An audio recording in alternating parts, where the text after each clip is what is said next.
السلام علیکم ورحمۃ اللہ وبرکاتہ۔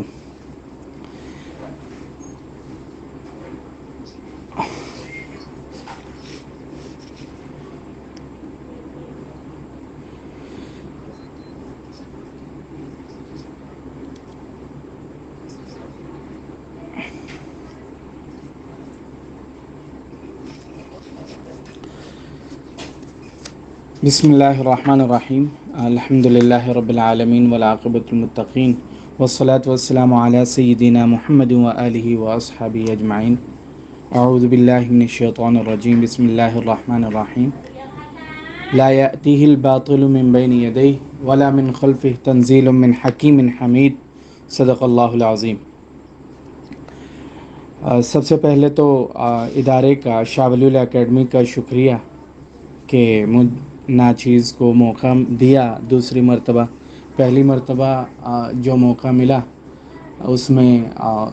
سیرت کے حوالے سے قریباً کوئی 7-8 گھنٹوں کے کچھ سیشن تھے، اور مصادر سیرت کے اوپر ایک سیر حاصل بحث تھی، جس میں ضمناً جرح و تعدیل وغیرہ اور دیگر علوم بھی ساتھ ساتھ چلتے رہے۔ اب یہ دوسرا موقع تھا کہ استشراق کے قرآن کے حوالے سے اور بالخصوص قصص القرآن کے حوالے سے استشراقی نقطہ نظر پر گفتگو کرنے کا موقع شاہ ولی اللہ اکیڈمی نے دیا۔ اس حوالے سے میں عدیل گیلانی صاحب کا شکریہ ادا کرتا ہوں کہ مجھے اس قابل سمجھا۔ خیر، ہم رسم گفتگو کی طرف چلتے ہیں۔ قرآن حکیم میں جو 2 آیات بالخصوص اس حوالے سے آئی ہیں کہ قرآن حکیم کے نزول کے وقت خود مکہ کے لوگ بھی انتہائی تذبذب کا شکار تھے کہ یہ کلام کہاں سے آ رہا، اور ان کا جو ایٹیچیوڈ تھا اور ان کے رویے اور اعتراضات تھے، ان کو قرآن حکیم نے بیان بھی کیا ہے، انہی الفاظ، انہی بیہیویئرز اور انہی جذبات و احساسات کے ساتھ جو کہ ایک تنقیدی نقطہ نظر رکھنے والے نقاد کا ہو سکتا ہے۔ قرآن حکیم میں ایک جگہ ارشاد ہے وَلَقَدْ نَعْلَمُ أَنَّهُمْ يَقُولُونَ إِنَّمَا يُعَلِّمُهُ بَشَرٌ لِسَانُ الَّذِي يُلْحِدُونَ إِلَيْهِ أَعْجَمِيٌّ وَهَذَا لِسَانٌ عَرَبِيٌّ مُبِينٌ، کہ ہمیں معلوم ہے یہ لوگ تمہارے متعلق کہتے ہیں کہ اس شخص کو ایک آدمی سکھاتا پڑھاتا ہے، حالانکہ ان کا اشارہ جس آدمی کی طرف ہے اس کی زبان اعجمی ہے اور یہ صاف عربی زبان ہے۔ اور دوسرے موقع پر یہ کہا کہ وقال الذين كفروا ان هذا الا افك افترى واعانه عليه قوم آخرون، جن لوگوں نے نبی صلی اللہ علیہ وسلم کی بات ماننے سے انکار کیا، وہ کہتے ہیں کہ یہ فرقان ایک من گھڑت چیز ہے جسے اس شخص نے آپ ہی گھڑ لیا ہے، اور کچھ دوسرے لوگوں نے اس کام میں اس کی مدد کی ہے۔ تو یہ 2 آیات ایسی ہیں، اور کچھ ایسے الفاظ بھی ہیں جو دیگر مصادر کے حوالے سے بھی قرآن حکیم کے مصادر کے حوالے سے جو اعتراضات تھے ان کی طرف اشارہ کرتے ہیں۔ جیسے قرآن حکیم میں جو ایک اعتراض ان کا یہ تھا کہ آپ شاعر جو ہیں شعر کہتے ہیں، کیونکہ ان میں مسجع اور مقفع کلام تھا قرآن حکیم کی آیات میں، تو انہوں نے شاعر ہونے کا الزام لگایا۔ تو قرآن حکیم نے جواب دیا وَمَا عَلَّمْنَاهُ الشِّعْرَ وَمَا يَنبَغِي لَهُ إِنْ هُوَ إِلَّا ذِكْرٌ وَقُرْآنٌ مُبِينٌ، اور وَلَا بِقَوْلِ الشَّاعِرِ قَلِيلًا مَا تُؤْمِنُونَ وَلَا بِقَوْلِ الكَّاهِنِ قَلِيلًا مَا تَذَكَّرُونَ۔ اس طرح کی آیات جو ہے وہ ملتی ہیں۔ یہ آیات اس بات کی طرف اشارہ کرتی ہیں کہ مکہ کے لوگ جو تھے انہیں بھی اس طرح کا کوئی اعتراض تھا کہ کوئی تھرڈ پارٹی ہے یا اسی طریقے سے کوئی ایک ایکسٹرنل پرسن ہے جو کہ آ کے قرآن حکیم جو ہے سکھایا کرتا تھا۔ اب جب مغرب کے اندر جب مطالعہ قرآن حکیم کا ہوا تو یہ آیات سامنے رکھی گئیں، اور ان آیات کی بنیاد پر مفروضات قائم ہوئے۔ میں اپنی جو قصص کے حوالے سے جو مغرب میں کام ہوا ہے اس کے پس منظر میں مختلف ادوار میں جو قصص کے حوالے سے جو اعتراضات تھے ان کا ذکر کروں گا۔ جو بالکل ابتدائی پیریڈ ہے، جو ارلی پیریڈ ہے، اس کے اندر یہ اعتراضات جو ہے موجود رہے کہ قرآن حکیم کو کسی تھرڈ پرسن نے آ کر بیان کیا. یہ پہلا جو ہے یہ ایک کانسیپٹ تھا. اور میچور کانسیپٹ جو پیدا ہوا وہ پیدا ہوا جان آف ڈومیسکس. یحییٰ بن منصور اس کا نام تھا، اور اس نے باقاعدہ طور پر آپ صلی اللہ علیہ وسلم کے بارے میں جو عرضہ سرائی کی. اور اس کے ساتھ ساتھ یہ پہلا شخص ہے جس نے یہ کانسیپٹ دیا کہ اس کی جو کتاب ہے اس کا جو انگلش ترجمہ ہوا اس کے اندر یہ ٹائٹل ہی یہی ہے، سورسز آف نالج. اور اس کے اندر اس نے کہا کہ اسلام جو ہے وہ اس نے ہیریٹیکل جو مذہبی چیزیں ہیں وہ مذہبی چیزوں کو کرسچینٹی سے اخذ کیا ہے. یہ پہلا شخص تھا جس نے یہ کہا تھا کہ خاص طور پر جو آپ صلی اللہ علیہ وسلم کا علم ہے یہ اولڈ ٹیسٹمنٹ یعنی عہد نامہ قدیم اور عہد نامہ جدید کی بنیاد پر جو ہے وہ قائم کیا گیا ہے. یہ پہلا شخص تھا. دوسرا شخص جس نے قصص کے اسی طرح کا کوئی کانسیپٹ دیا، اور یہ کانسیپٹ یعنی میچور ہونے کے بعد مختلف ایولیوشنری پروسیس سے گزرا ہے، یعنی ارتقاء سے گزرا ہے. اور اس میں جو ہے کندی، ابو اسحاق کندی، بعض لوگ کہتے ہیں کہ یہ مسلمان تھا، بعض کہتے ہیں کہ یہ کندی نام کے دو لوگ تھے، ابو اسحاق کندی کے نام سے، اور یعقوب الکندی بھی اس کا نام ذکر کیا جاتا ہے. لیکن الکندی کے نام سے ایک ان ناؤن پرسن جو ہے وہ کون تھا اس کے حوالے سے ذکر کیا جاتا ہے کہ اس نے یہ نقطہ نظر پیش کیا، پہلی دفعہ نقطہ نظر پیش کیا کہ آپ صلی اللہ علیہ وسلم نے ایک کرسچن مونک سے باقاعدہ طور پر یہ سٹوریز لیں اور لے کر قرآن حکیم میں بیان کر دی. اب اس حوالے سے جو ہے اس نے 3 بندوں کا نام الگ الگ فیزز میں دیا. ایک دیا بعثت سے قبل کا، ایک دیا اس نے باقاعدہ طور پر دو لوگوں کا، ایک بعثت سے قبل مکی زندگی میں اور ایک بعثت کے بعد کا. مکی زندگی میں جس شخص کا نام دیا اس کا نام نستورین مونک. اب اس پر آگے میں چل کے ڈسکشن کرتا ہوں کہ بحیرہ کے حوالے سے یا بحیرہ کے حوالے سے کانسیپٹ کیا تھا، یہ کہاں سے بحیرہ کا پہلی دفعہ نظریہ پیدا ہوا کہ قرآن حکیم کی جو سٹوریز ہیں وہ قصص جو ہیں وہ بحیرہ سے لی گئیں. یہ پہلا شخص تھا. اس کا نام جو ہے کعب الکندی بھی جو ہے وہ ذکر کیا جاتا ہے. عبداللہ کندی بھی اس کا نام ایک ذکر کیا جاتا ہے. کہتے ہیں اس شخص نے یہ کہا کہ اس کے بعد مکہ کے اندر تو مکہ میں تو ان سے ہو گیا نستورہ سے، اور مدینہ کے اندر جو ہے عبداللہ ابن سلام سے باقاعدہ طور پر قرآن حکیم کے جو ہے میٹیریل لیا ہے. یہ فیز یعنی اس میچورٹی کا یا ارلی میچورٹی کا جو سٹیپ تھا یہ سیکنڈ سٹیپ تھا جس میں نستورہ کو اور عبداللہ ابن سلام کو باقاعدہ طور پر جو ہے وہ معلمین قرار دیا گیا آپ صلی اللہ علیہ وسلم کا. اس کے بعد جو ہے یہ بعد میں سن 700 عیسوی سے لے کر 1100 عیسوی جو ہے اس کے درمیان جو ہے انہی چیزوں کو ریپیٹ کیا جاتا رہا کہ یہ آپ صلی اللہ علیہ وسلم کی جو تعلیمات ہیں یہ نستورہ اور عبداللہ ابن سلام سے جو ہے وہ لی گئی ہیں. ٹھیک ہے. لیکن قرآن حکیم کا جو فرسٹ انٹریکشن یورپ کے اندر ہوا وہ وینس کے اندر جو ہے روبرٹس کیٹننسس کے ترجمے سے ہوا. یہ پہلا موقع تھا جس میں 12ویں صدی سے قبل صرف اور صرف جو عیسائی پادری بتایا کرتے تھے لوگ انہی کے اوپر یقین کرتے تھے، براہ راست قرآن پاک کے ساتھ مغرب کا انٹریکشن بالکل نہیں ہوا تھا. تو پیٹر تھے، کیا کہتے ہیں، پیٹر وینریبل ان کا نام تھا، انہوں نے باقاعدہ روبرٹس کیٹننسس، رابرٹ آف کیٹن بھی ان کو کہا جاتا ہے،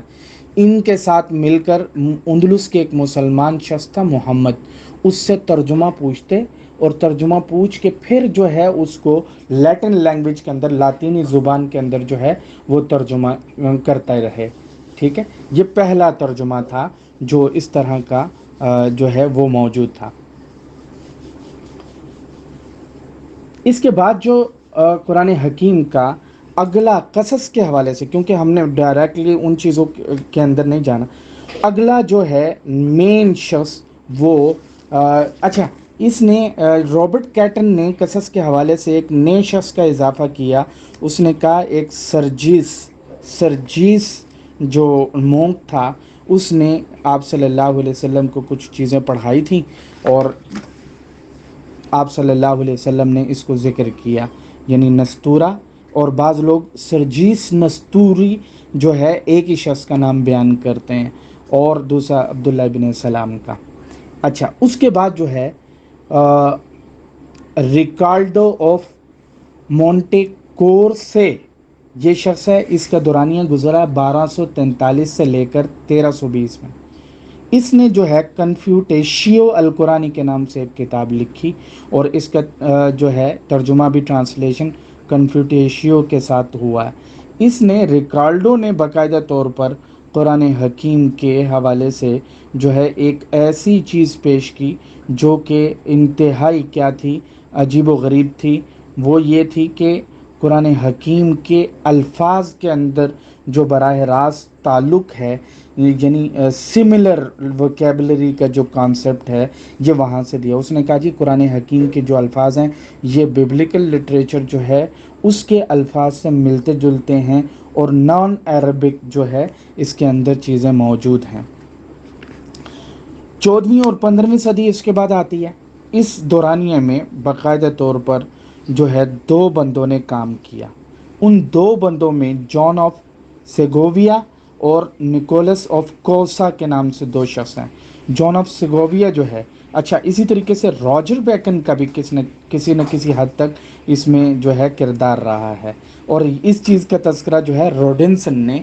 باقاعدہ طور پر اپنی کتاب کے اندر کیا. لیکن ان دونوں کا جو کام ہے، ان لوگوں نے یہ کام کیا کہ جان آف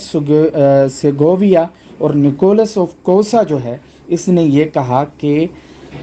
صرف اور صرف نستورین مونک نہیں، بلکہ آپ صلی اللہ علیہ وسلم نے مکہ کے اندر ایک یہودی ایڈوائزر رکھا ہوا تھا، ٹھیک ہے، اور وہ ایڈوائزر کیا کرتا تھا، وہ آ کے چیزیں بتاتا تھا، اور جو ہے ان سے پھر کیا کہتے ہیں، وہ آپ صلی اللہ علیہ وسلم جو ہیں وہ لوگوں کو بتا دیا کرتے تھے. اچھا، اس میں جو ہے اس نے حوالہ پیش کیا، وہ حوالے میں سورہ کہف کے اندر جو ہے وہ کتا اور جو ہے وہ اس طرح کے سوال جو تھے وہ اس نے کہے کہ ان سے پوچھیں. اور پھر ان میں سے ایک وفد گیا تھا مدینہ میں مکی قریشیوں میں سے، اور انہوں نے جا کے سوال پوچھا، ٹھیک ہے، ان سے پوچھ کے آئے. پھر انہوں نے ان سے پوچھا آپ صلی اللہ علیہ وسلم سے کہ جو ہے وہ کتنے لوگ تھے. یا اسی طریقے سے ایک اور واقعہ ہمارے سورہ کہف کے ضمن میں آتا،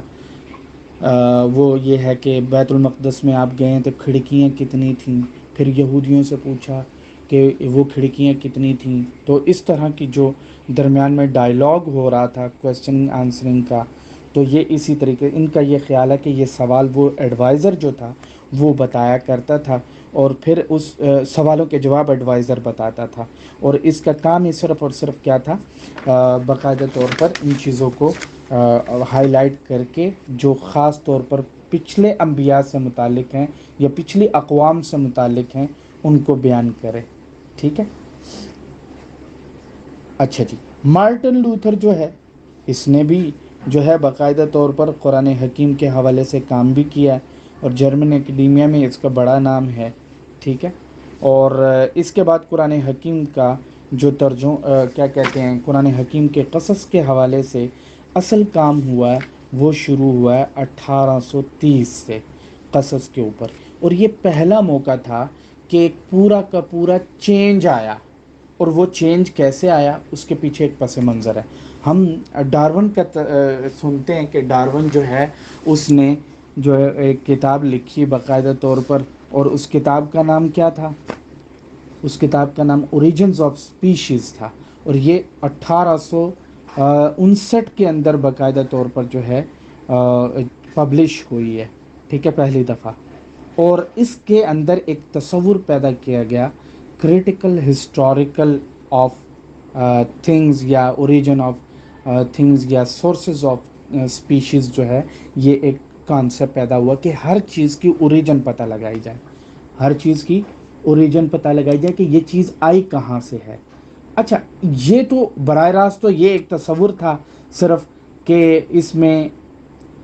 چیزیں جو ہیں لیونگ تھنگز کے حوالے سے ایک سائنسی تھیوری پیش کی گئی تھی، لیکن آپ کو ایک اور بات بتاؤں کہ اسی تصور کا اطلاق مذاہب کے مطالعے اور مذاہب کے اوپر تنقید کے حوالے سے بھی ہوا، مذاہب پر تنقید کے حوالے سے بھی باقاعدہ طور پر ہوا۔ اس میں جو ہے سب سے پہلے جو کام ہوا، جو اوریجنل سورسز آف یا اوریجن آف ریلیجیس ٹیکسٹ کے اوپر کام ہوا، وہ بائبل کے اوپر باقاعدہ طور پر اس کی اپلیکیشن کی گئی، اور بائبل میں چیزوں کو ڈھونڈا گیا کہ بائبل کی اوریجن کیا ہے، اور بائبل کی اوریجن میں ہی ابراہم گائیگر نے جو ہے وہ دو طرفہ کام کیا۔ ایک کام کیا قرآن حکیم کے اوپر، اور دوسرا کام اس نے کیا جو ہے نیو ٹیسٹامنٹ کے اوپر۔ نیو ٹیسٹامنٹ میں بہت سارے لوگوں نے اس کا جواب، یہ روڈنسن اور دیگر جو لوگ تھے، ان لوگوں نے باقاعدہ طور پر اس کا جواب لکھا۔ ہمارے ہاں جو ہے یہ مسلمانوں کی کتاب کے حوالے سے یہ ایک نیا ایک قدم تھا کہ قرآن پاک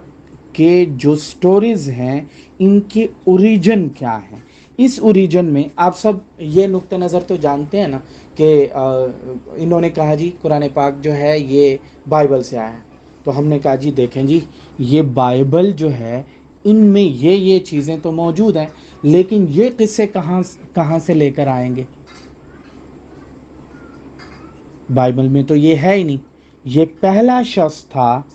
ابراہم گائیگر، ربی تھا، یہ یہودی ربی تھا، اس نے باقاعدہ طور پر اس بات کی وضاحت کی کہ وہ قرآنک نیریٹیوز جن کے بارے میں کلیم کیا جاتا ہے کہ یہ اختصاصی ہیں اور ان کا اوریجن جو ہے یا اس کے حوالے سے جزیات میں یا کلی قصے کے حوالے سے بنیادی چیزیں جو ہیں وہ بائبل میں موجود نہیں۔ اس نے کہا نہیں، یہ تصور غلط ہے، اور پھر اس نے مختلف قصوں کے حوالے سے یہ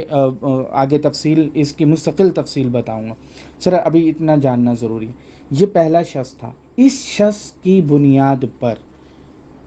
اگلا کام جو ہوا وہ ایک عیسائی نے کیا، وہ کلیئر ٹزڈل نے، اور اس نے جو ہے دو کتابیں لکھی،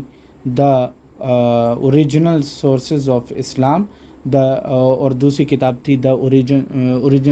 سورسز آف قرآن کے نام سے۔ یہ دو کتابیں اس بندے نے جب لکھی نا، تو اس بندے نے جو کام ابراہم گائیگر نے اختیار کیا تھا وہ قصے، مثلا حضرت آدم علیہ السلام کا، اور اسی طریقے سے حضرت نوح علیہ السلام، حضرت ابراہیم علیہ السلام، حضرت موسیٰ علیہ السلام، حضرت حضرت داؤد علیہ السلام اور حضرت سلیمان علیہ السلام کے حوالے سے جو چیزیں ہیں، ان چیزوں کی جو ہے اوریجن بیان کی کہ اس کا اصل ماخذ جو ہے وہ یہودی ربانیکل لٹریچر ہے۔ ربانیکل لٹریچر میں کچھ کتابیں ہیں، ان کی تفصیلات آگے آتی ہیں۔ اور جو کلیئر ٹزڈل نے کام کیا وہ اس نے شروع میں ریفرنس اپنے مقدمے کے اندر ہی بیان کر دیا کہ جو ربی ابراہم گائیگر کا کام ہے میں اسی کو ہی فالو کر رہا ہوں، اور نیو ٹیسٹامنٹ سے باقاعدہ طور پر اس نے جوڑا قرآن حکیم کے وہ واقعات جو اماں مریم علیہ السلام کے حوالے سے ہیں یا حضرت عیسیٰ علیہ السلام کے حوالے سے باقاعدہ طور پر قصے موجود تھے، اور اس نے کہا کہ یہ ڈائریکٹلی تو قرآن حکیم کے اندر جو قصے ہیں یہ اپوکریفل لٹریچر کہتے ہیں غیر مستند مواد، ٹھیک ہے۔ اپوکریفل جو لٹریچر ہے یا سب ٹیکسٹ جو ہیں یا انٹرپریٹیشنز جو ہیں بائبل کی، ان کتابوں کے اندر موجود ہیں۔ وہ 4 سے 5 کتابوں کی لسٹ بیان کرتے ہیں۔ تو یہ دو بندے سے جس نے پوری کی پوری مغربی دنیا میں قصص قرآن کے حوالے سے ایک باقاعدہ طور پر انقلاب برپا کیا، اور اس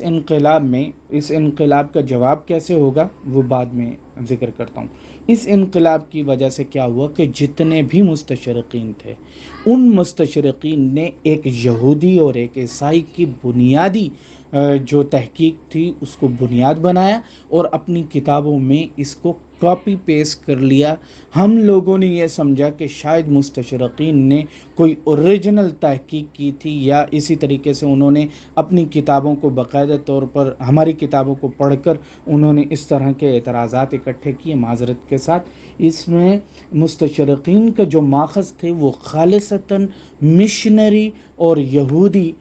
جو کریٹکس جو تھے وہ تھے، اور ان کی کتابوں کو ذکر کیا۔ اچھا، اس کے بعد جو ہے یہ جو ابراہم گائیگر کی جو کتاب تھی یہ بیسیکلی جرمن لینگویج میں تھی، اور پھر اس کے بعد جو ہے اس کو انگلش میں کیا گیا، what did Muhammad retain from Judaism جو ہے یہ، اور اس کے بعد پھر اس کا مستقل کتاب جوڈائزم اینڈ اسلام کے نام سے اس کتاب کو باقاعدہ طور پر نام دے دیا گیا، اور یہ پبلش ہوتی رہی۔ اچھا، اس کے بعد آگے مستشرقین نے ایک اور پہلو، اب اس کے بعد اگلا پہلو انہوں نے نکالا اس سے آگے، اور وہ کیا تھا؟ وہ تھا آرتھر جیفری نے ایک کام کیا۔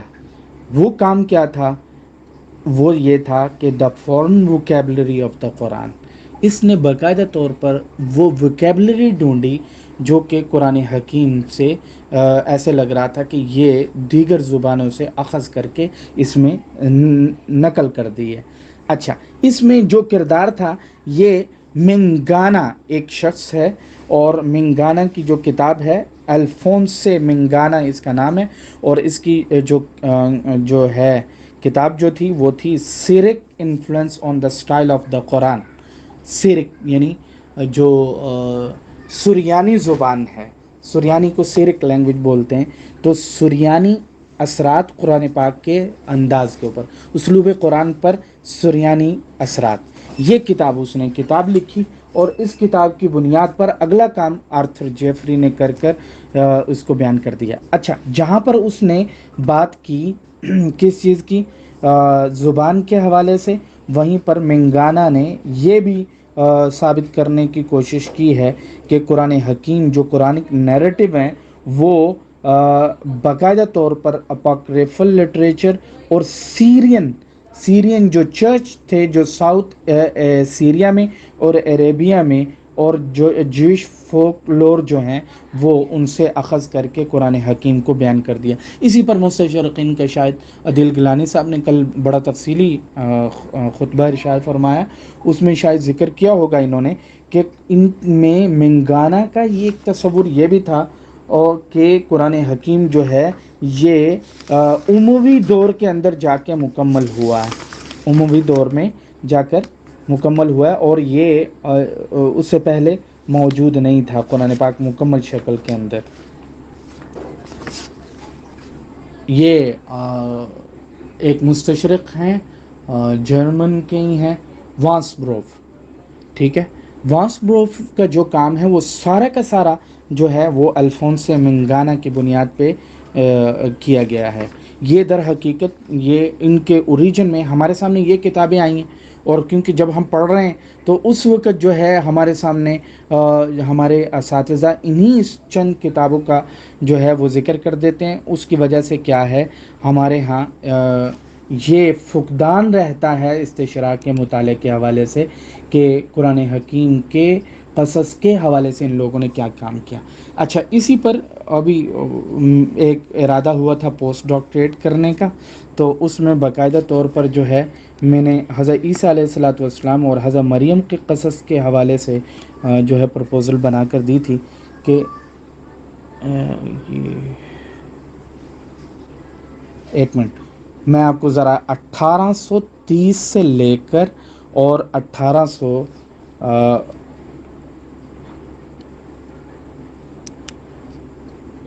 اب تک تاحال جو کتابیں لکھی گئی ہیں صرف اور صرف قرآنک جیزس اور قرآنک میری کے اوپر، ان کے صرف نام بتاتا ہوں، آپ لوگوں کو اندازہ ہوگا کہ کس طریقے سے ان لوگوں نے کام کیا، اور وہ لوگ مسلسل قرآن پاک کے اوپر کام کر رہے ہیں، اور ہم لوگ جو ہے قرآن حکیم کے اس پہلو سے ہمارا جو ہے وہ بالکل کام نہیں ہے۔ ان کی بڑی کتابوں کے اندر جو ہے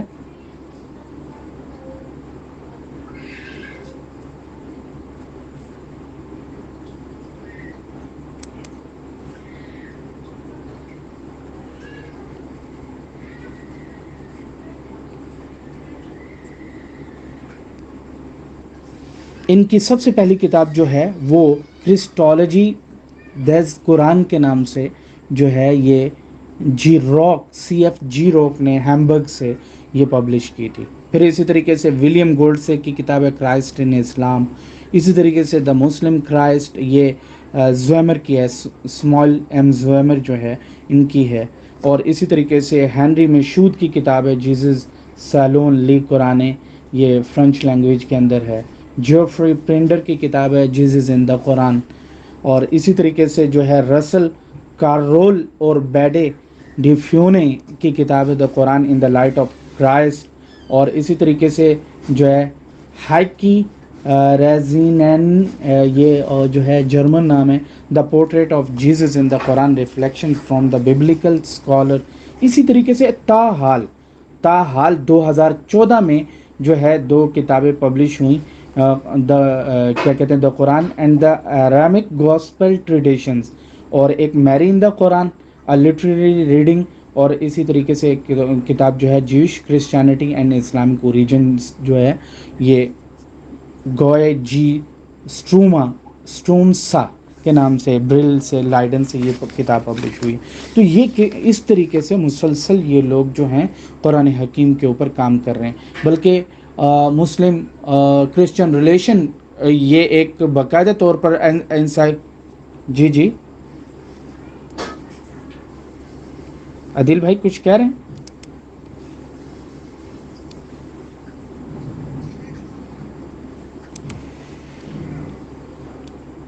تو یہ کتابیں جو ہیں وہ باقاعدہ طور پر موجود ہیں.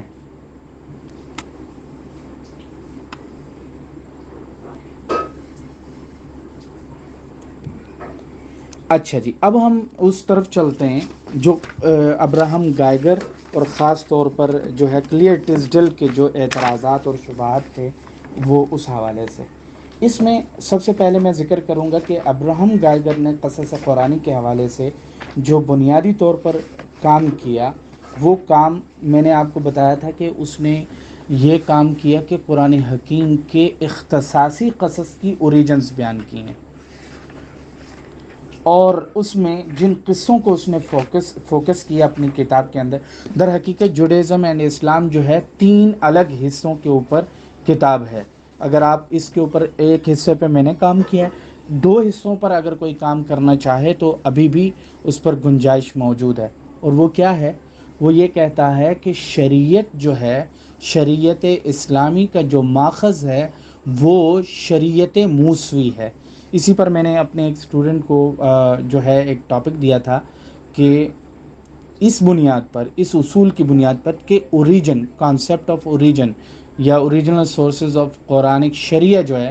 اس کی بنیاد کے اوپر ہم یہ کام کریں کہ حلت اور حرمت کے اطعمہ اشربہ کے اندر جو اساسی نصوص ہیں ان کی بنیاد اور ان کے علل کے اوپر کام ہونا چاہیے کہ ان کے ہاں علل کیا ہیں. اور یعنی شریعت موسی یعنی یہودی شریعت کے اندر باقاعدہ طور پر حگادک اور مشنک لٹریچر جو ہے, مشنا کہتے ہیں فقہ کو, جیسے ہمارے ہاں جو فقہ ہے, اور مشنا سنہدرین کہتے ہیں فقہا کی کونسل کو. تو مشنا سنہدرین کی طرف سے جو فتاویٰ ہیں, فتویٰ کونسل کے, وہ مشنا کہلاتی ہے. اس میں زراعت اور اس کے اندر جو ہے طہارت اور اسی کے اندر عبادات اور اسی طرح دیگر چیزیں آتی ہیں. اور جو ان کا قصص سے متعلق لٹریچر ہے وہ سارا کا سارا جو ہے وہ مدراش کے اندر آتا ہے, مدراش میں. اچھا, اب 3 الگ چیزیں میں آپ کا تعارف کروانا چاہتا ہوں. ایک تو اپاکریفا کیا چیز ہوتی ہے, تالمود کیا ہے, مدراش کیا ہے, اور تارگوم کیا ہے, یہ ان کے مذہبی ادب میں. اور یہ وہ 3-4 مذہبی لٹریچر کے حصے ہیں جن کو ابراہم گائگر نے باقاعدہ طور پر قرآن پاک کا ماخذ قرار دیا. ٹھیک ہے. اب اس میں اپاکریفا کیا چیز ہے؟ اپاکریفا جو ہے وہ کتابیں ہوتی ہیں کہ جو ابتدائی کلیسا یا سینگاگ جو ان کا جو ٹیمپل ہے، جوئش ٹیمپل، ان کی طرف سے غیر الہامی قرار دیا جائیں، لیکن اس کے باوجود ان کے تشریحات میں ان کا حوالہ دیا جاتا رہے. ٹھیک ہے، تو یہ باقاعدہ طور پر اپوکریفل لٹریچر. ربینیکل لٹریچر جو ہے وہ بھی اپوکریفل لٹریچر، جوش اپوکریفا کے اندر آتے ہیں، اور ان کتابوں کو باقاعدہ طور پر جو ہے یعنی ربینیکل لٹریچر، جو ان کے ربی تھے ان کے مختلف حلقے ایسے ہی تھے جیسے ہمارے ہاں قرآن حکیم کی تفسیر کے 4 بڑے حلقے، ایک کوفہ کا، ایک مکہ کا، ایک مدینہ کا. ٹھیک ہے، تو اسی طریقے سے ان کا جو ہے باقاعدہ طور پر ایسے ہی مدارس اور مکاتب تھے، اور اس مکتب کے بڑے ربی کے جو رجحانات ہوتے تھے وہ باقاعدہ طور پر وہ لٹریچر ربینیکل لٹریچر کہلاتا تھا. اسی طریقے سے تالمود جو ہے، یہ تالمود یہ کیا ہے، زبانی verbal interpretation of old testament ہے، اسپیشلی تورات کی جو زبانی جو قانون سازی یا قانون کی تعبیرات جو ہیں وہ ذکر کی جاتی رہی ہیں. اس کی 2 باقاعدہ طور پر ہمارے سامنے موجود ہیں، 2 الگ طریقے سے ورژنز ہیں. ایک ورژن جو ہے یروشلیمی تالمود کہلاتی ہے، یہ طبریاس کے یہودی مدرسے کے یوحنا ربی جو تھا اس نے یہ مرتب کی تھی، اور یہ 3 صدی کے اندر باقاعدہ طور پر مرتب ہوئی، اور اس کی جو فائنل جو اس کی فنشنگ وغیرہ اور باقاعدہ طور پہ اس کے اندر اضافات اور اس کے ترمیمات کر کے 4 صدی کے بالکل آخر میں اس کی تکمیل ہوئی ہے. اور دوسرا اس کا ورژن تھا بابلی تلمود. بابلی جو ببلیکل تالمود جو ہے یہ اس کا مؤلف ربی عاشی ہے، اور اس کی جو تالیف ہے یہ 6 صدی کے بالکل اوائل میں اس کی تکمیل ہوئی ہے. یہ تالمود ہے. اس میں سے یہ جو ہے کیا کہتے ہیں، جو مشہور ہے وہ بابلی تلمود جو ہے یہ اس کو سٹینڈرڈائز قرار دیتے ہیں، اور یروشلیمی کے اوپر تھوڑا سا ان کے جو ہے شکوک و شبہات رہتے ہیں. اور یہی بابلی تلمود جو ہے اس کا اردو ترجمہ ہمارے پاکستان سے بھی پبلش ہوا ہے، اور اس کے کچھ چیزوں کے اوپر، سارے نہیں ہیں. اچھا، ایک اور چیز ہے مدراش. یہ مدراش کیا ہوتا؟ مدراش جو ہے یہ درش سے لفظ بنا ہوا، جیسے ہمارے ہاں عربی میں درس کہتے ہیں. درس کس کو بولتے ہیں؟ سبق کو بولتے ہیں. اور ان کے ہاں درش جو ہے وہ اسی طرح کا تصور اس کے اندر بھی موجود ہے. ٹھیک ہے، پوچھنے کے معنی میں بھی اس کا ایک ترجمہ کیا جاتا ہے کہ جو شاگرد اپنے استاد سے پوچھتا ہے اس کو درش بولتے ہیں، تو یہ مدراش کہلاتا ہے. یعنی انسائکلوپیڈیا آف ریلیجن کے مطابق جو ہے Midrash derives from the word darash to seek ask, یعنی سیکھنا اور پوچھنا، پوچھنا اور یعنی تعلیم اور تعلم کے معنی میں یہ مدراش استعمال کیا جاتا ہے. اس کا ایک اور ترجمہ جو ہے وہ کہتے ہیں کہ مدراش، اس کی جمع مدراشین کہلاتی ہے، یعنی سٹوریز، لیجنڈز، انٹرپریٹیشنز، اور اسی طریقے سے جو ہے فولکلور جو ہیں، کہانیاں جتنی بھی ہیں جو تورات کے اندر موجود ہیں، ان سب کی جو انٹرپریٹیشنز جو کی جاتی ہیں وہ مدراش کے اندر کی جاتی ہیں. اچھا، اسی طریقے سے جو ہے تارگوم. تارگوم اس کو ترجم بھی بولاتے ہیں، ترجم یا تارگوم. یہ عبرانی زبان، یہ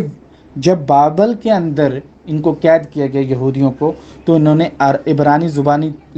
زبان کو چھوڑا اور اس کی جگہ پر آرامی زبان کو قبول کر لیا. اب کیونکہ عبرانی میں لکھا ہوتا بقول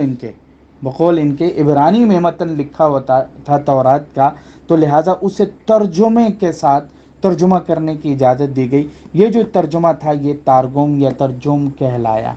ٹھیک ہے،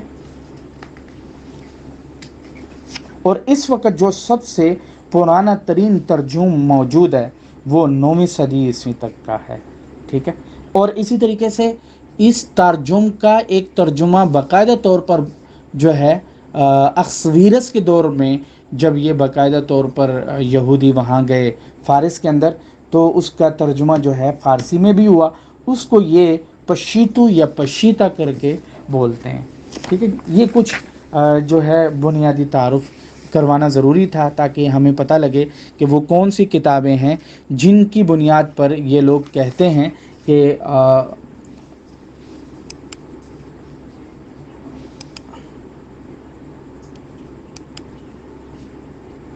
میری آواز آ رہی ہے؟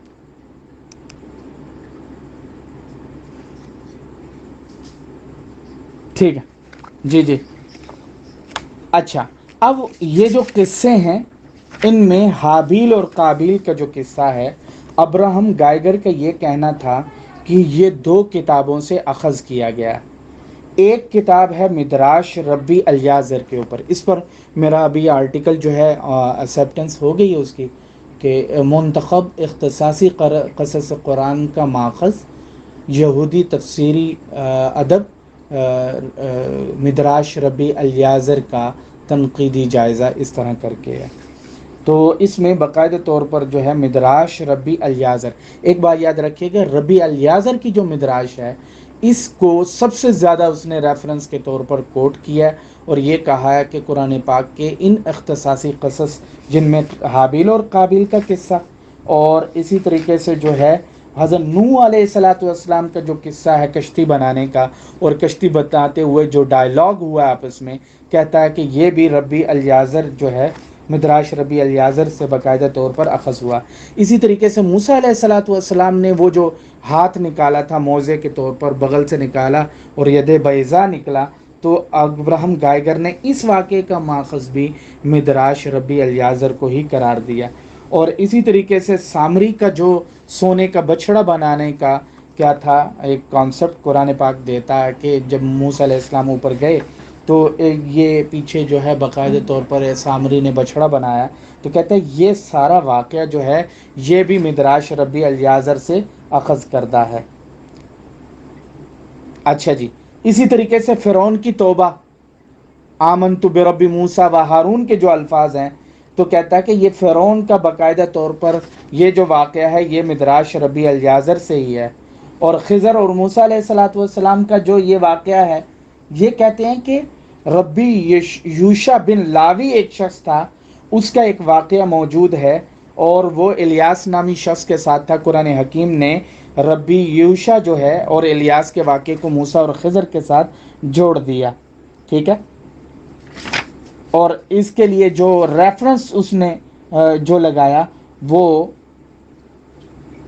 اس کا حوالہ جو ہے the Quran selected سوراز، Arthur Jeffrey کی کتاب ہے، اس کے اندر اس نے ذکر کیا کہ یہ یہودی، اب کس یہودی ماخذ سے لیا گیا، یہ ذرا اپنا مائک بند کر دیں گے، یہ یہودی ماخذ سے جو ہے اخذ کیا گیا، لیکن کس سے اخذ کیا گیا اس کی بنیاد نہیں بتائی گئی۔ اچھا، یہ تالمود اور مدراش تنہوما ایک خاص قسم کا ایک یہ بھی مدراش تھا، اور تارگوم اور یروشلم جو ہے، یروشلم میں ایک تارگوم لکھی گئی، اس کو بھی قصہ حابیل اور قابیل کا ماخذ ابراہم گائیگر نے قرار دیا۔ اچھا، یہ تو تھا، یعنی حضرت موسیٰ علیہ السلام کے قصے ہو گئے، حضرت نوح علیہ السلام کے قصے ہو گئے، کچھ حضرت سلیمان علیہ السلام کے قصے ہیں، اور اسی طریقے سے حضرت آدم علیہ السلام کے حوالے سے قصے ہیں، خاص طور پہ وہ جو قبر میں دفن کرنے والا ہے، تو یہ کوا آیا اور کوے نے آ کے وہ زمین کھودی، تو کہتے ہیں یہ مختلف کتابوں کو جوڑ کر قرآن حکیم نے جو ہے اپنے لٹریچر کے طور پر اس کو ذکر کیا۔ اس کے بعد اگلا کام جو کیا تھا وہ کیا ہے کلیئر ٹزڈل نے، اور اس نے یہ کہا کہ مسیحی مذہبی لٹریچر جو ہے وہ قرآن حکیم کا بنیادی ماخذ ہے، اور اس میں جو ہے قصص مریم میں جن واقعات کو اپنی غیر مستند کتابوں سے ماخوذ قرار دیا، ان میں سے ایک واقعہ ہیکل کی خدمت والا ہے، اور اسی طریقے سے معجزاتی طور پر وہ جو پھل آ گئے تھے اور بچے کی بشارت، یہ کہتا ہے کہ یہ سارا کا سارا جو ہے پروٹیونجیلیم، اس کو گاسپل آف جیمز بھی کہتے ہیں، وہ یہ سارے واقعات جو حضرت مریم سے متعلق ہیں، یہ سارے کے سارے اس سے اخذ کیے گئے ہیں۔ اچھا، اسی طریقے سے وہ جو نخلا کے نیچے، یعنی کھجور کے درخت کے نیچے بچے کی جو پیدائش ہوئی ہے، اس کا جو ماخذ ہے وہ کاپٹک یعنی قبطی گاسپل جو تھی، انجیل، قبطی انجیل کو قرار دیتے ہوئے اس نے یہ کہا کہ یہ قرآن حکیم کا بنیادی طور پر ماخذ ہے۔ اسی طریقے سے حضرت عیسیٰ علیہ الصلاۃ والسلام کے حوالے سے ماں کی گود والا جو واقعہ ہے، وہ بھی یہ کہتا ہے کہ یہ جو واقعہ ہے یہ بھی پروٹیونجیلیم سے اخذ کیا گیا ہے۔ اور یہ کیسے آیا ہے؟ یہ جو بچپن میں آپ صلی اللہ علیہ وسلم تک حضرت عیسیٰ کی بات پہنچی ہے بچپن والی، یہ کہتا ہے کہ ماریہ قبطیہ نے آ کے، کیونکہ یہ آئی تھیں کہاں سے، مصر سے، اور کاپٹک عیسائیت کو ماننے والی تھیں، قبطی عیسائی کو ماننے والی تھیں، لہٰذا انہوں نے آ کر آپ صلی اللہ علیہ وسلم کو بتایا، اور آپ صلی اللہ علیہ وسلم نے پھر جو ہے اس کو قرآن حکیم میں ذکر کر دیا۔ اور اسی طریقے سے جو حضرت عیسیٰ علیہ والسلام کے صلیب پر چڑھائے جانے کے بجائے مثل کوئی آ گیا تھا، یہ بھی باقاعدہ طور پر رسولوں کے نام سے ایک کتاب سفر، رسولوں کے نام سفر جو ہے وہ ایک کتاب تھی اپوکریفل لٹریچر میں، اس میں سے اس کو ٹریولز آف دا اپوسٹلز کے نام سے یہ کتاب تھی، اس سے اخذ کیا۔ اچھا، مٹی کے جو پرندے بنائے حضرت عیسیٰ علیہ السلام نے، قرآن حکیم میں سورہ جو ہے آل عمران کے اندر ذکر آتا ہے اس کا، تو کہتے ہیں کہ ٹزڈل کا یہ کہنا ہے کہ یہ انجیل توما جو ہے اس سے یہ واقعہ اخذ کیا۔ یہ وہ بنیادی کام تھا جس پر آگے کام مختلف لوگوں نے آگے بڑھایا، اور آگے بڑھاتے ہوئے اگلا جو مین کام سامنے آیا وہ ڈاکٹر ابراہم اس کا ہے، ڈاکٹر گیبریل رینلڈ کا، یہ نوٹر ڈیم یونیورسٹی میں تھیولوجی ڈپارٹمنٹ میں ہوتے ہیں۔ انہوں نے 2 کتابیں لکھی، ایک تھی یہ 2010 میں، اور پھر اس کے بعد جو 2012 میں بھی پبلش ہوئی ہے۔ ایک کتاب کا نام ہے the Quran and its biblical subtext, یعنی قرآن کے بائبلی جو مواد ہے اس کے اوپر، اور دوسری کتاب اس نے ایڈٹ کی مختلف آرٹیکل لے کر، اور اس کتاب کا نام ہے the Quran and it's historical context. اچھا، ہسٹوریکل کانٹیکسٹ کے اندر باقاعدہ طور پر اس نے جو نظریہ، اس میں ایک رائٹر نے باقاعدہ طور پر یہ نظریہ پیش کیا حضرت مریم علیہ السلام کے حوالے سے کہ قرآن نے اور انجیل نے، دونوں نے یہ جو واقعہ تھا نا نخلا والا واقعہ جو ہے، یہ لاطینی لٹریچر سے اخذ کیا تھا۔ وہاں کی ایک کہانی تھی، اور اس کہانی کو جو ہے سب سے پہلے عیسائیوں نے اپنی کتاب میں، پروٹوینجیلیم والے نے اپنی کتاب کے اندر نقل کیا، اور پھر اسی طریقے سے جو ہے وہ قرآن حکیم نے بھی اس کی کاپی کر کے ذکر کر دیا۔ دونوں کی اوریجن جو ہے وہ لاطینی لٹریچر ہے۔ یہ ان کے اعتراضات تھے، اور ان اعتراضات کے اوپر ابھی بھی مسلسل جو ہے وہ کام ہو رہا ہے، اور ان میں کچھ کتابیں میں آپ کو یہاں پر ذکر کیے دیتا ہوں تاکہ آپ کو پتہ ہو کہ کس درجے کا کام ابھی تک چل رہا ہے۔ اس میں ایک جو ہے کیٹ زبیری کے نام سے ایک رائٹر ہیں، ان کی کتاب ہے مسلم and Christian face to face. اسی طریقے سے ایک کتاب ہے ایم آر والڈ مین کی new approaches to biblical materials in the Quran. اسی طرح ایک کتاب ہے نیل رابنسن کی کتاب ہے، وہ ہے Vatican two and Islam as an Abrahamic religion, Islam and Christianity and Muslim relations. اس کے اندر کچھ چیزیں باقاعدہ طور پر اس نے بیان کی ہیں۔ اور جیمز کرٹزیک نام کے مصنف ہیں، ان کی کتاب ہے پیٹر دا وینریبل اینڈ اسلام۔ یہ وہ جو ترجمہ ہوا تھا پہلا، اور اس میں جو ہے باقاعدہ طور پر جیوش وہ جو ایڈوائزر کا کانسیپٹ تھا وہ ذکر کیا تھا۔ اسی طریقے سے ونڈرا سویٹ مین کی کتاب ہے اسلام اینڈ کرسچن تھیولوجی، ٹھیک ہے۔ اسی طرح ایک اور کتاب ہے ایچ بابزن کی کتاب ہے a treasury of races in Stefan Wild Quran as text, یہ لائڈن سے باقاعدہ طور پر پبلش ہوئی ہے، ٹھیک ہے۔ اور اسی طریقے سے لوتھر کا جو قرآن کے اوپر تنقیدات تھیں یا اسلام کے اوپر تنقید تھی، اس پر بھی ایک کتاب جو ہے یہ 1931 کے اندر لکھی گئی تھی، لوتھرز ایٹیٹیوڈ ٹوورڈز اسلام کے نام سے۔ اور جو میں نے آپ کو نکولس آف کوسا کا تذکرہ کیا تھا، اس کے اوپر جو ہے نکولس ریسچر کی ایک کتاب ہے نکولس آف کوسا آن دا قرآن۔ بہت ساری کتابیں اس کے اوپر باقاعدہ طور پر لکھی جا رہی ہیں، لکھی گئی ہیں۔ ذرا آپ لوگوں سے ریکویسٹ ہے کہ ایک روایتی انداز سے قرآن کے اوپر کام کرنے کی بجائے، ابھی 2020 میں ایک آرٹیکل لکھا ابراہم، اس نے ڈاکٹر گیبریل رینلڈ نے، دا لاسٹ نو ہاز سن، ٹھیک ہے، حضرت نوح علیہ السلام کا جو گمشدہ بیٹا تھا جس نے کہا تھا میں پہاڑی پہ چڑھ جاؤں گا، اس کے اوپر اس نے انالیسس کیا. اسی طریقے سے Jews killer of the prophets کے اوپر باقاعدہ طور پر جو ہے اس نے کام کیا. تو اس طرح کا جو کام ہے اس پر میرے سپرویژن میں جی سی یو، الحمدللہ میں نے جی سی یو لاہور کے اندر 4 سال قریباً سپروائز کیا اسٹوڈنٹس کو. میرے سپرویژن میں ایک تھیسس تھا قصص بنی اسرائیل، بائبلی اور قرآنی مواد کا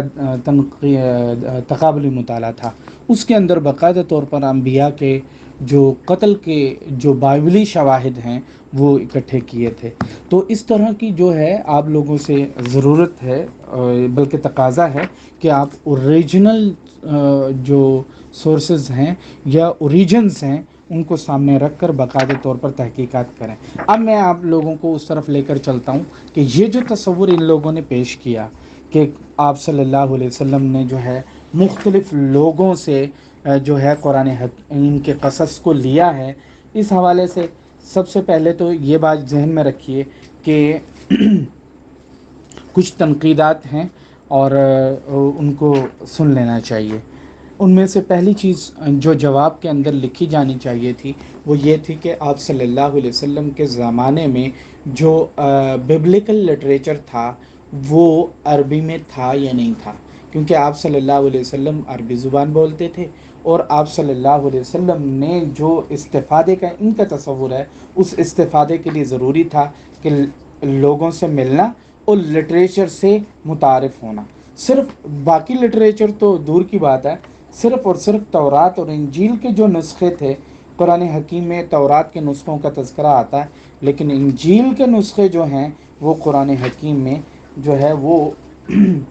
صرف اور صرف یہ آتا ہے بل یحکم اہل الانجیل بما انزل اللہ فی ومن لم یحکم بما انزل اللہ فاولئک هم الفاسقون. صرف 2 انٹریکشن خاص طور پہ اہل انجیل سے ہوئے، ایک وفد نجران کے ساتھ ہوا ہے اور ایک جو ہے وہ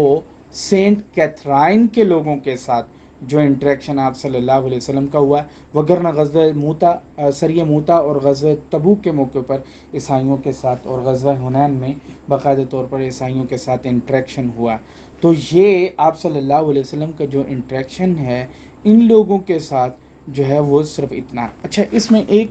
پہلو ایسا ہے جس میں کام کرنے کی ضرورت ہے، اور وہ یہ ہے کہ آپ صلی اللہ علیہ وسلم کے زمانے میں بالخصوص مدینہ میں یہودیوں کے بڑے بڑے قبائل موجود تھے. قینقاع تھا، بنو نذیر تھا، اور کیا کہتے ہیں بنو قریظہ کے لوگ تھے. جب یہودی پورے فل فلیج اپنی ایک طاقت رکھتے تھے اور افرادی قوت بھی ان کی موجود تھی، تو ان کی مذہبی رسومات کے لیے وہ کون سے ادارے تھے جو وہاں پر موجود تھے؟ تو میری تلاش میں چیزیں سامنے آئیں. ایک بیت المدراش کے نام سے ان کا ایک انسٹیٹیوٹ تھا جس میں نسخے موجود تھے. اب اس پر آگے کام کرنے کی ضرورت ہے کہ وہ کون سا لٹریچر تھا جو بیت المدراش کے اندر باقاعدہ طور پر موجود تھے. ٹھیک ہے. اچھا، زبور کا نسخہ، یہ بالکل جو ہے زبور کا نسخہ تھا ہی نہیں. ایک حوالہ ذکر کیا جاتا ہے جس کو روزن تھال نے جوڈیزم اینڈ اسلام کتاب کے اندر نقل کیا، کہ وہ کہتے ہیں کہ صرف ایک پیسج تھا وہ جو انجیل کا جو ہے قرآن حکیم میں آیا، اور وہ کیا، وَلَقَدْ كَتَبْنَا فِي الزُّبُورِ مِن بَعْدِ الذِّكْرِ أَنَّ الْأَرْضَ يَرِثُهَا عِبَادِيَ الصَّالِحُونَ. یہ ان الارض یرثها عبادی الصالحون کے جو لفظ ہے یہ زبور کے ہیں بقول اس کے. اچھا جی، تورات کی نسخہ تورات کی جو موجودگی ہے عربی زبان کے اندر، عبرانی میں تو موجود تھا، عربی زبان کے اندر کوئی نسخہ بائبل کے کسی بھی حصے کا 9ویں صدی سے پہلے موجود نہیں تھا. اب یہاں پر جو ہے میرے سامنے کچھ چیزیں آئیں، وہ یہ تھی کہ جو تھے ورقہ بن نوفل، یہ تو بخاری میں بھی روایت ہے، جامع صحیح بخاری میں اور دیگر صحاح کی کتابوں میں بھی موجود ہے کہ یہ تو عربی میں بھی لکھا کرتے تھے. ٹھیک ہے. تو عربی میں لکھنے والی بات جو ہے، اس میں فتح الباری کے اندر علامہ ابن حجر رحمہ اللہ نے تو لکھا ہے کہ وہ کبھی عربی میں لکھتے ہوں گے اور کبھی عبرانی میں، لیکن جو مشنریز ہیں، جو کرسچن مشنریز ہیں، ان کا یہ کہنا ہے کہ ہمارا مشن جو تھا حجاز میں، بالخصوص مکہ اور اس کے گرد و نواح میں، مدینہ میں اور حجاز کے دیگر علاقوں میں فیل ہو چکا تھا، لہٰذا وہاں پر ان کی مقامی زبان کے اندر کسی بھی ایک کتاب کے ترجمے کی ضرورت محسوس نہیں ہوئی۔ ترجمہ وہاں کیا جاتا جہاں پر باقاعدہ طور پر مشن موجود ہوتا اور وہاں کے لوگوں کو مذہبی کتابوں کی ضرورت پڑتی رہتی، تو مشن ناکام ہوا، لہٰذا حجاز کے اندر عربی ترجمہ جو ہے وہ کہیں نہیں ہوا۔ اب امام بخاری رحمۃ اللہ علیہ نے ذکر کیا، یا صحاح میں کہیں پر ذکر ہوا ہے، تو یہ صحو محسوس ہوتا ہے کہ اس میں قبول کرنے میں جو ہے ان سے، کیونکہ جو وحی کی ابتدا والی روایت ہے اس میں لکھتے ہیں کہ وہ عبرانی میں لکھا کرتے تھے، اور جو باب ہے کتاب احادیث الانبیاء صلوات اللہ علیہم، اس میں امام بخاری رحمۃ اللہ علیہ نے جو ہے عربی کا بھی ذکر کیا، تو ایک ہی راوی کے ساتھ اور ایک ہی سند کے ساتھ، یعنی اس کے جو مین راوی ہیں وہ سیم ہی ہیں، ان کے ساتھ جو ہے عبرانی والی نقل کر رہے ہیں اور انہی کے ساتھ عربی کا بھی نقل کرتے ہیں، عبرانی کا ذکر نہیں کر رہے، تو اس میں جو ہے اس میں درایتاً چیزوں کو دیکھنے کی ضرورت ہے مزید کہ، اور میں نے جب لکھا تو میرا نتیجہ یہی تھا، اور سڈنی گرفت کا یہ کہنا تھا، یہ بہت بڑا رائٹر ہے، اور یہ جس نے جو بائبل کے باقاعدہ طور پر نسخے، سڈنی گرفت کی کتاب ہے دا بائبل ان عربک کے نام سے، پرنسٹن یونیورسٹی سے یہ پبلش ہوئی ہے، اس کے اندر باقاعدہ طور پر ذکر کیا کہ 9ویں صدی سے پہلے کوئی عربی نسخہ تورات، انجیل یا عہد نامہ قدیم، عہد نامہ جدید میں سے کسی بھی حصے کا عربی ترجمہ موجود نہیں تھا۔ ٹھیک ہے جی۔ اچھا، ابراہم گائگر بھی یہ بات کہتا ہے، ابراہم گائگر نے اپنی کتاب کے اندر ذکر کیا کہ آپ صلی اللہ علیہ وسلم کو بائبل کی کتابوں اور ان کے مخطوطات کے داخلی مضامین کی اطلاع بالکل نہیں تھی، یہ سیکنڈری سورسز تھے، اور وہ سیکنڈری سورسز کون سے تھے؟ کچھ لوگ رکھے ہوئے تھے۔ اب وہ کون لوگ تھے؟ اب ان میں سے سب سے پہلا شخص جس کا نام ذکر کیا جاتا ہے وہ بحیرہ راہب ہے، بحیرہ راہب۔ اچھا، بحیرہ راہب والا جو قصہ ہے یہ بڑا عجیب ہے، اس پر ہمارے ہاں خود بھی تنقیدات موجود ہیں۔ بحیرہ راہب جو ہے وہ قرآنی متن کو مرتب کرنے میں بڑے کردار کے طور پر پیش کیا جاتا ہے، ٹھیک ہے جی، اور اس کے اوپر باقاعدہ ایک پوری کتاب ہے، بحیرہ دا لیجنڈ آف اسلام کے نام سے کتاب ہے، اور اس میں بہت کچھ اس پر کام، اگر کوئی تھیسس کرنا چاہے اپنا، اس پر کام ہو سکتا ہے اس کتاب کے اوپر۔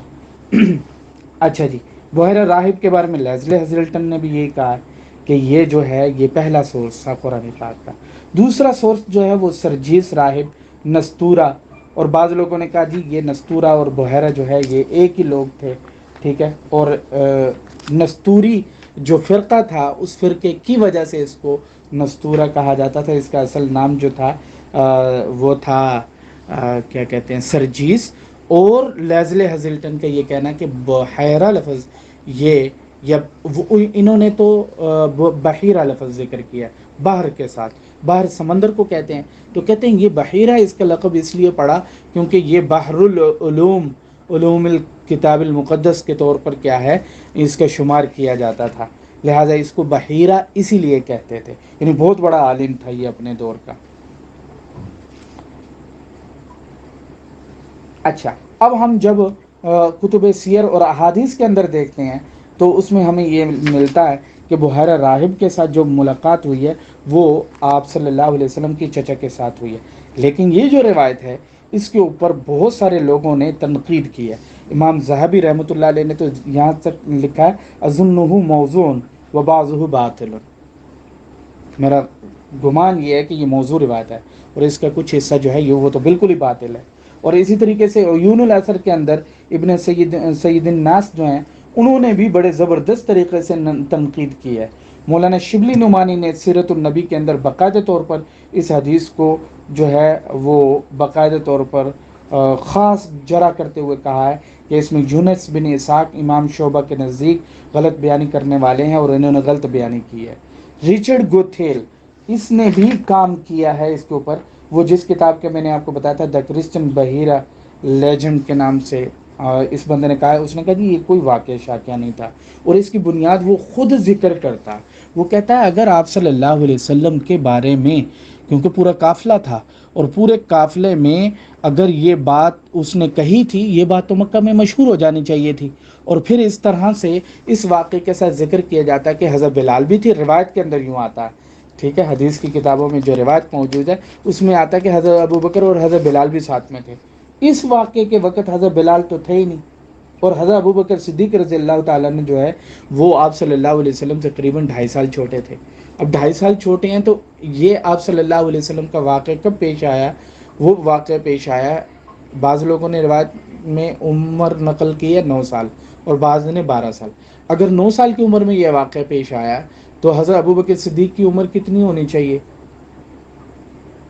6.5. ٹھیک ہے، اور اگر 12 سال کی عمر میں آیا تو پھر اس وقت جو ہے باقاعدہ طور پر عمر ہونی چاہیے تھی 9.5. تو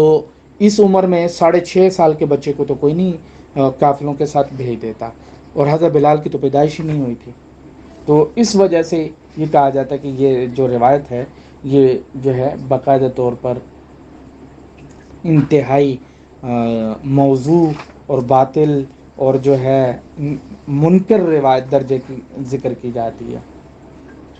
دوسری شخصیت جن کے اوپر یہ بات منڈ دی جاتی ہے کہ یہ آپ صلی اللہ علیہ وسلم کے سورسز میں سے ایک سورس ہیں، وہ کون ہے؟ ورقہ بن نوفل.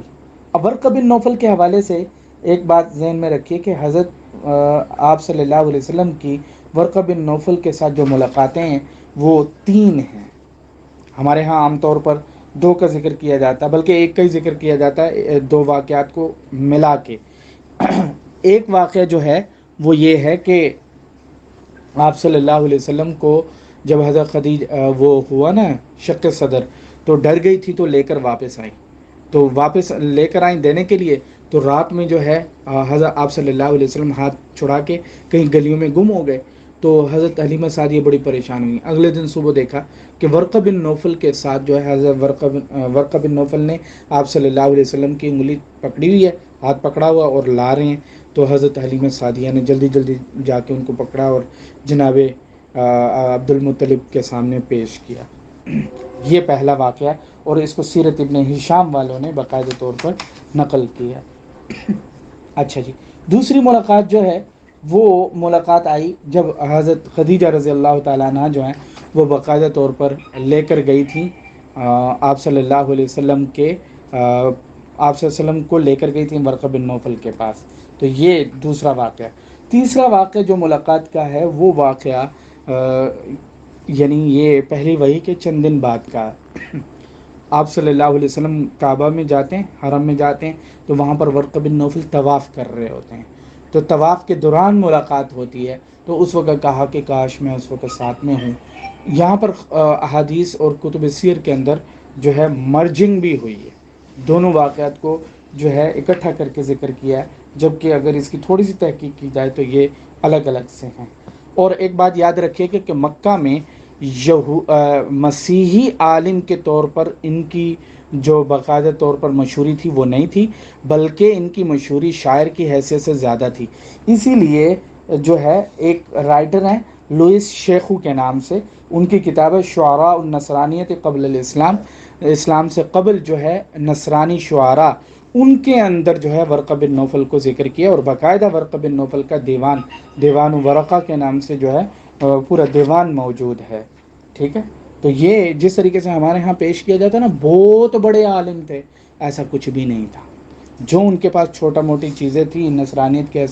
حوالے سے. 3 لوگ تھے مکہ کے اندر جو کہ عیسائی تھے، ان میں سے ایک ورقہ بن نوفل تھے، اور جو ہے وہ دوسرے شخص تھے عثمان بن حویرث، اور تیسرے شخص جو ہیں وہ ہیں ان کا نام ہے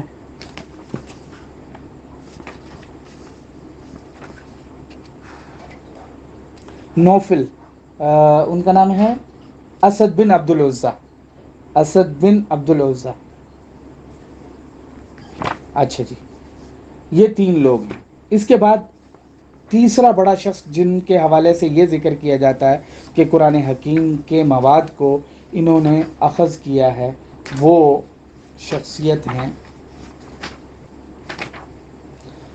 حضرت سلمان فارسی کے حوالے سے. کہ حضرت سلمان فارسی سے انہوں نے کیا کیا ہے. اور یہ جو آیت ہے نا وَلَقَدْ نَعْلَمُ أَنَّهُمْ يَقُولُونَ، اس میں کیونکہ ہمارے مفسرین نے مختلف اقوال نقل کیے ہیں، ان اقوال میں سے ایک قول جو ہے وہ ذکر کیا جاتا ہے کہ حضرت سلمان فارسی کا ہے، اور اسی طریقے سے جو ہے ضحاک بن مزاحم کا قول جو ہے تفسیر تبری میں جو ہے وہ حضرت سلمان فارسی کا ہی ہے. امام ابن کثیر رحمۃ اللہ علیہ نے جو ہے یہ بھی نقل کر دی ہے کہ حضرت سلمان فارسی جو ہے وہ،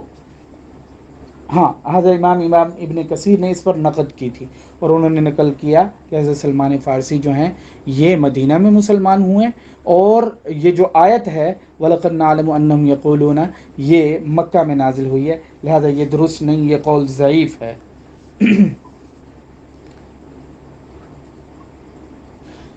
چوتھی شخصیت جس سے قرآن پاک کے اخذ کے حوالے سے، اکتساب کے حوالے سے بات کی جاتی ہے، اس پر میرا آرٹیکل جو ہے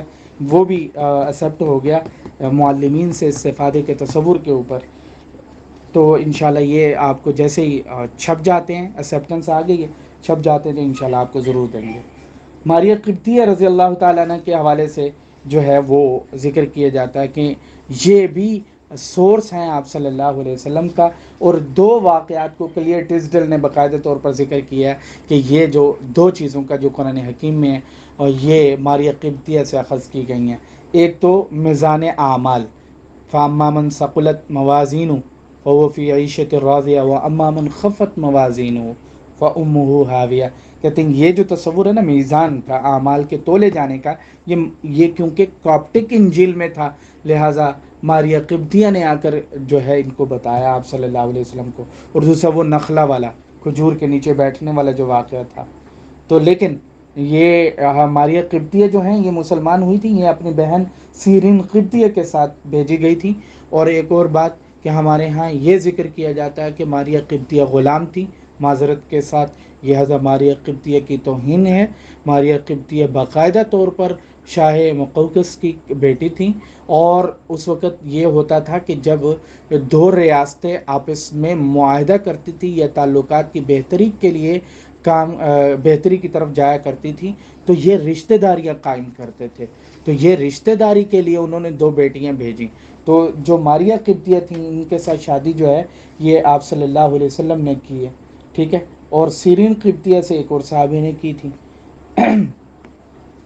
اور یہ جو صورت ہے، یہ سورہ قاریہ کے اندر تذکرہ ہے، یہ صورت تو مکہ میں نازل ہوئی ہے، لہٰذا وہ جو ہے ماریہ قبطیہ سے اخذ کرنے کا جو تصور ہے وہ درست نہیں ہے. اسی طرح اگلی جو شخصیت ہے جسے قرآن پاک کے متن اور خاص طور پہ قصص کے حوالے سے ذکر کیا جاتا ہے کہ یہ انہوں نے آپ صلی اللہ علیہ وسلم کے اوپر اثر انداز ہوئے ہیں اور کچھ مواد فراہم کیا ہے، اس میں عبداللہ ابن السلام ہیں. عبداللہ ابن السلام کے اسلام کے حوالے سے جو تصور ہے وہ تصور یہ ہے، سیر اعلام النبلاء جو ہے، اعلام النبلاء، اس کے اندر وہ ذکر کرتے ہیں کہ آپ صلی اللہ علیہ وسلم کی وفات سے 2 سال قبل اسلام قبول کیا، اور ایک قول یہ ہے کہ ہجرت مدینہ کے فوراً بعد کیا ہے. تو راجح قول جو ہے وہ ہجرت مدینہ والا ہے، فوراً بعد والا. جو آپ صلی اللہ علیہ وسلم کی وفات سے 2 سال قبل والا ہے یہ مردود اور شاذ جو ہے یہ قول ہے. لہٰذا اچھا، اب مزے کی بات یہ ہے کہ قصص کے حوالے سے قریباً 70% سے زائد جو لٹریچر تھا وہ سارا کا سارا مکہ میں نازل ہوا ہے، اور ان کے ساتھ انٹریکشن ہو رہا مدینہ میں، لہٰذا اخذ کا جو تصور ہے یہ درست نہیں. اس کے علاوہ جو ہے 2-3 اور شخصیات کے حوالے سے ذکر کیا جاتا کہ آپ صلی اللہ علیہ وسلم نے حضرت جویریہ اور صفیہ، یہ صرف اور صرف جو ہے یہ باقاعدہ طور پر ان لوگوں کا ایک اعتراض ہے، اور اس کی حقیقت کچھ نہیں ہے. ٹھیک ہے، اب آگے چلتے ہیں کہ جن کتابوں کے حوالے سے انہوں نے بات کی، اس میں جو بڑی کتاب ہے، مشہور ترین کتاب مدراش ربی الیازر، یہ کتاب، اس کا دعویٰ تو یہ کیا جاتا ہے کہ یہ کتاب جو ہے آپ صلی اللہ علیہ وسلم سے پہلے کی کتاب ہے. ٹھیک ہے، اور پہلی صدی عیسوی کے اندر جو ہے یہ مرتب ہو چکی تھی، لیکن حقیقت میں یہ کتاب جو ہے یہ 8ویں صدی کی ہے، اور اس کے زبان، اس کے تاریخی حوالے، اس کے لفظی یعنی فریزیولوجی جو ہے وہ باقاعدہ طور پر کیا ہے 8ویں صدی کی ہے، اور اس کے اوپر خود جو ہے جو مستشرقین ہیں اور کرسچینٹی اور جوڈیزم پہ کام کرنے والے جو ایکسپرٹس ہیں ان سب کا یہی کہنا ہے کہ یہ جو ہے 8ویں صدی کی ہے۔ اچھا، اب اس میں اگلا سوال آ گیا کہ پھر قرآن پاک والے واقعات کہاں سے آئے ہیں؟ تو اس کے بارے میں جو ہے مدراش اینڈ ملٹیپلیسٹی جو ہے وہ اسٹیون سیک کی کتاب ہے، اس کے اندر وہ لکھتا ہے کہ اس کے اوپر، اس کے متن پر اسلام کے اثرات ہیں، اور اس کے اندر اسلامی کچھ چیزیں موجود ہیں جن میں حضرت فاطمہ اور اسی طریقے سے حضرت خدیجہ کے نام کا بھی ذکر موجود ہے اس کتاب کے اندر۔ تو کہتا ہے کہ یہ جو ہے یہ مدراش جوش انسائکلوپیڈیا کا مقالہ نگار بھی یہی کہتا ہے کہ یہ تدوین بعد، اس کی تدوین جو ہوئی ہے یہ اسلام سے بعد کی ہے، اور جو اس وقت اسپینش لینگویج کے اندر مخطوطہ اس کا موجود ہے وہ 12ویں یا 13ویں صدی کا ہے، اور اس کی جو اشاعت ہوئی ہے وہ 16ویں صدی کے بعد ہوئی ہے۔ ایک اور مدراش جو ہے حابیل اور قابیل کے حوالے سے ابراہم گائگر نے ذکر کی کہ تنہوما، ٹھیک ہے، تنہوما جو ہے اس کا دوسرا نام جو ہے وہ یل میدینو جو ہے عبرانی اور ہبرو لینگویج کے مطابق ہے، اور اس کو بھی اس نے باقاعدہ طور پر یہی نقل کیا ہے کہ یہ کتاب جو ہے یہ آپ صلی اللہ علیہ وسلم سے پہلے کی ہے، جبکہ حقیقت میں 4تھی صدی کی طرف منسوب کی جاتی ہے کہ یہ 4تھی صدی کی کتاب ہے، جبکہ انسائکلوپیڈیا جوڈیکا کا جو مصنف ہے اس کے مطابق یہ کتاب 6 سے 8ویں صدی کے درمیان جو ہے مرتب ہوئی ہے، یعنی آپ صلی اللہ علیہ وسلم کے بعد، اور اس کے جو لٹریچر ہے اس میں سے کچھ لٹریچر تو 11ویں 12ویں صدی کا بھی موجود ہے، اور اس کی جو اشاعت ہے وہ 16ویں صدی سے لے کر 1973 کے درمیان ہوئی ہے۔ اسی طریقے سے تارگوم کے حوالے سے یہ ذکر کیا جاتا ہے کہ یہ بھی قرآن پاک کے حابیل اور قابیل والے قصے کا بنیادی ماخذ ہے۔ تو یہ جو تارگوم ہے اس کی تدوین جو ہے یہ فتوحات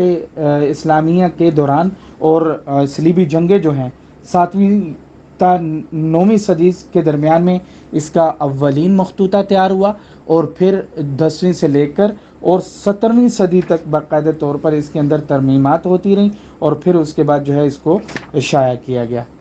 اب چلتے ہیں عیسائیوں کی کتابیں۔ عیسائیوں کی کتابوں میں سے ایک کتاب جو ہے پروٹوینجیلیم جو ہے وہ ذکر کی جاتی ہے کہ اس گاسپل آف جیمز ذکر کیا جاتا ہے۔ تو گاسپل آف جیمز جو ہے، اول تو اس کے مصنف کا ہی نہیں پتہ یہ کون ہے، یہ جیمز کون ہے۔ اس کے بارے میں ایک بات یہ لکھی ان کی کتابوں میں کہ یہ جیمز جو ہیں حضرت مریم کے بیٹے ہیں، اور یہ یوسف نجار کے ساتھ جب شادی ہو گئی تو ان سے حضرت عیسیٰ علیہ السلام کے یہ بھائی ہیں، ٹھیک ہے۔ تو انہوں نے حضرت عیسیٰ علیہ السلام کے احوال جو ہیں اور اپنی والدہ کے احوال کو نقل کیا تھا، لہذا نقل کرنے کے بعد کیا ہے اس کو ذکر کیا۔ اچھا، ایک قول اس کا یہ بھی ہے کہ یہ کتاب جو ہے یہ پہلی صدی میں جو ہے یہ مرتب ہو چکی تھی۔ اس کے مختلف نام موجود ہیں، اس کو جو ہے وہ برتھ آف میری بھی کہتے ہیں، ریویلیشن آف جیمز بھی بولتے ہیں، لیٹر گریک مینوسکرپٹ کے طور پر بھی ذکر کیا جاتا ہے اس کو۔ اس کی 2ویں صدی اور پہلی صدی میں کہا جاتا ہے کہ یہ کام ہوئے ہیں، جبکہ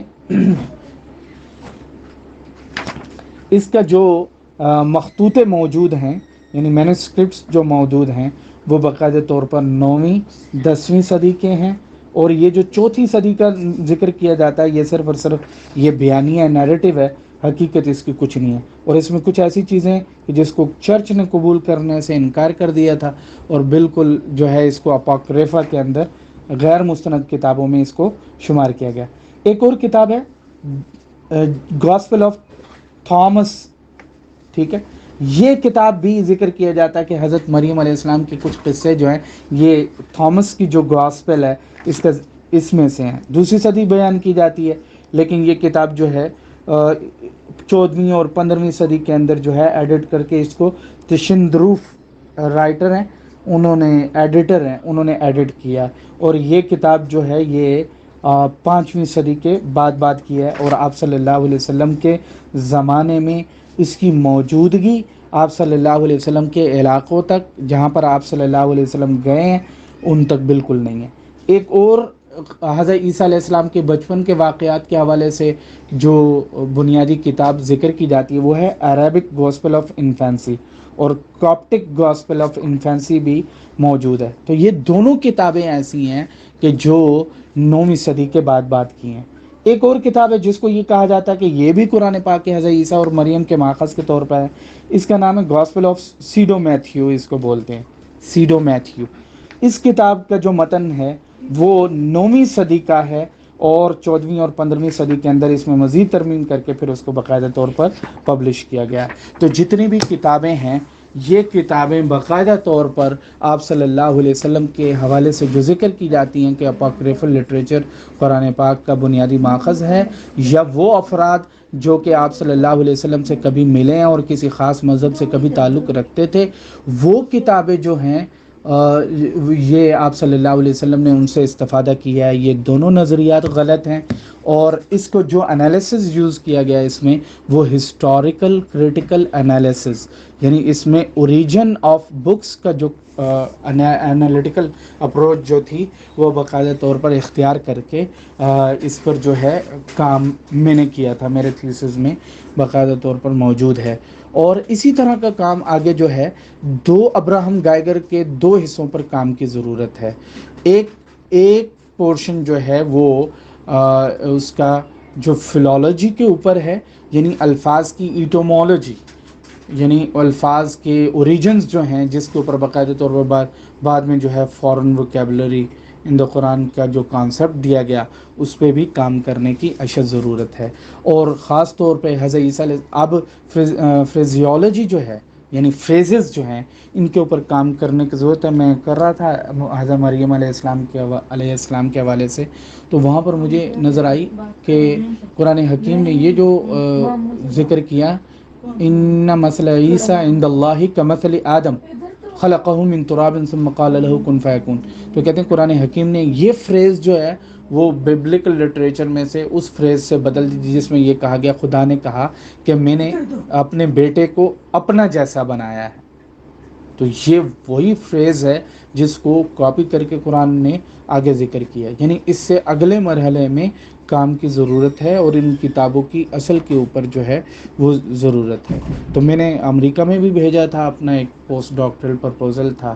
گیبریل رینلڈ کو، وہ تھا reconsideration of christological infancy literature historical critical analysis. تو اس طرح کے کام جو ہیں وہ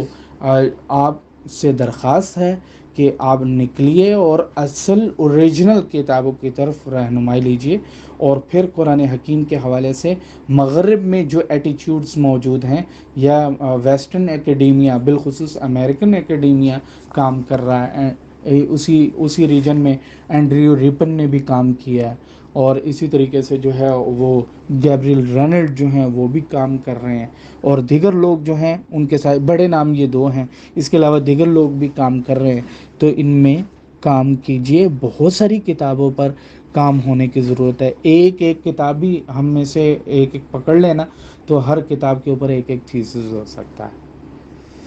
تو یہ کچھ نگارشات تھیں، اور یقیناً ان میں نقص بھی ہوگا کیونکہ ہم انسان ہیں، اور انسان ہونے کی حیثیت سے اس میں کمی کوتاہی بھی ہو سکتی ہے، اور تحقیق کا تقاضا یہ ہے کہ اس کے اندر جو ہے پہلے سے بہتری کی طرف کام کیا جائے، اور پہلے جو کام کیا اس سے آگے بڑھا جائے۔ تو یقیناً توقع ہے کہ اس میں مزید کام کی بھی ضرورت ہو، اور آپ لوگ اس سے آگے بڑھائیے اس کو، اور